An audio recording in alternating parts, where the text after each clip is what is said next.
mbasaba bino bibayambeko bwe munaabanga munayongera okuyunga n'okukuuma Oluganda. Ekisooka mugezeeko okusonyiwagana kwebyo ebitatambudde bulungi. Asonyiye taba munafu wadde nga mu ndaba y'obuntu eya bulijjo gwe tuyita omunafu ogamba apondoose yali yeepanka siraaja azannyirwako ngeza bugeza yali yeepankira ku madiina kati tapondoose kubanga asonyiye oba naddiriza. Mbategeeza nti okusonyiwa si bunafu ate ge maanyi. Omuntu asonyiwa kiraga entegeera ye ey'enjawulo, kiraga amagezi ge agawa waggulu, ate afuna empeera y'amaanyi mu maaso ga Allah.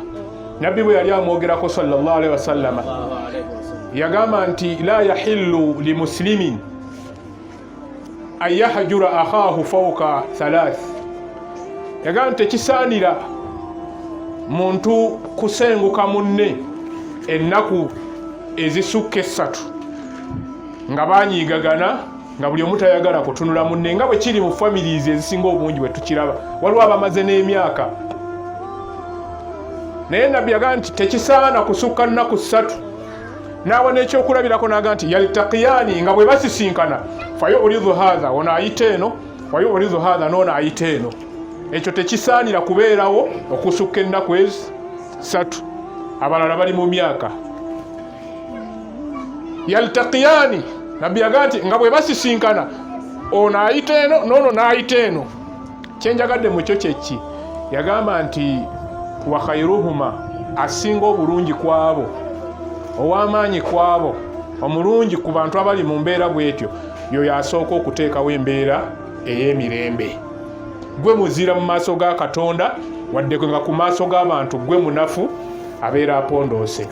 Mugezeeko nnyo okusonyiwagana. Ekyokubiri era kumi n'abayambako okwebuuliragana, nasiha. Mulimu obutoototo obutannaba kukula nnyo, tekaagala kukola oba kakyasoma tekaagala kusoma. Mugezeeko okubakuŋŋaanya, okubabuulira nga nti Faatuma toyagala kusoma oba Buddala toyagala kusoma, naye manya nti ensi eno eri bweti ne bweti. Tobaleka kuga nti be banaamanya kasa ne taata waabwe yafa. Ekyokusatu, kasiratu ziyaraati. Tuyitirize okulambulagana. Vugako ku mmotoka n'okyamako ewa Faruku n'akyamako ewa Siraaje wa Gaddafi, ne mwebuuzaako nga si kusisinkana wano ku mukolo. Abooluganda bangi basisinkana wano ku mukolo. Ekyo bwe kiba kiganye, waliwo kati ennambula ennungi, mukubiragane ku masimu, mweregazanye ku WhatsApp messages. Kwegamba mubeere nga mwekuuma buli omu ng'ali ku munne, bituyamba okwongera okukuuma Oluganda, okwetoowaza buli omu eri munne. Manyi nti tuli b'amaanyi ffenna, naye ekigambo ky'okwetoowaza kiyamba nnyo okukuuma Oluganda. Okwekkakanya tekitegeeza bunafu, tekitegeeza butaba na kitiibwa, naye ate kikwongera amaanyi. Buli lwe weetoowaza ate bano bakuwa nnyo ekitiibwa, ate ne Allah n'akusitulirayo. Bwe kityo n'abooluganda mwenna abali mu kidaala kino, ekigambo ky'okwetoowaza kituleetedde obuzibu. Abantu tebakyagala abooluganda, tebaagala kukisembeza. Osanga oli bw'aba afunye nnyo ssente tayagala kulaba batazirina, oba abatazirina abalabira wansi. Ate n'osanga oli nga talina nnyo mu kika, naye ng'ate banne Allah basitudde mu madaala, ate abalaba mu mbeera ndala.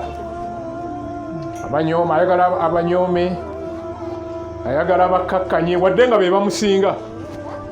Essente z'Abaganda baffe emirundi egisinga tubuyita busente, olw'obutayagala kweyunga mu kika.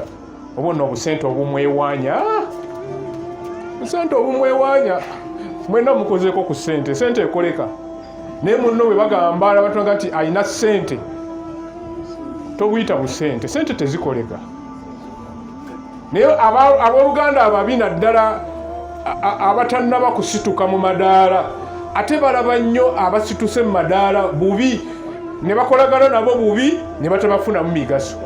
Abantu abalala ne bagenda ne babafunamu emigaso ebweru. Emmotoka ye bagiyita kammotoka, ako nno akamotoka akamwewanya eyina emmotoka weeyita nga bakiyita kyuma baga nti omusajja ayisiza wano ekyuma naye nga muganda wakayita kamotoka olw'efitina oluusi n'obutayagala kuyunga Luganda. Abatutumuse mwetoowaze eri abo abatannaba kukulaakulana, kyokka nammwe abatannaba kukulaakulana mutwale bano abakulaakulanye nti ddala balina eddala lye batuuseeko, awo we mujja okusobola okubafunamu emigaso okusinga okubajoonesa, okusinga okubayigganya. Era ekyo kitulese nnyo emabega. Abantu abali mu kika kyaffe, mu bika byaffe abafunye ku ssente bagasiza nnyo abantu abatali ba bika byabwe olw'okubasoosowaza, babalabawo era ne babagasa, ate n'ekyo nakyo ne kituluma ng'ate ffe tukitaddewo. Njala kuwunzika bigambo byange nga mbasaba nti mwongere okunyweza Oluganda.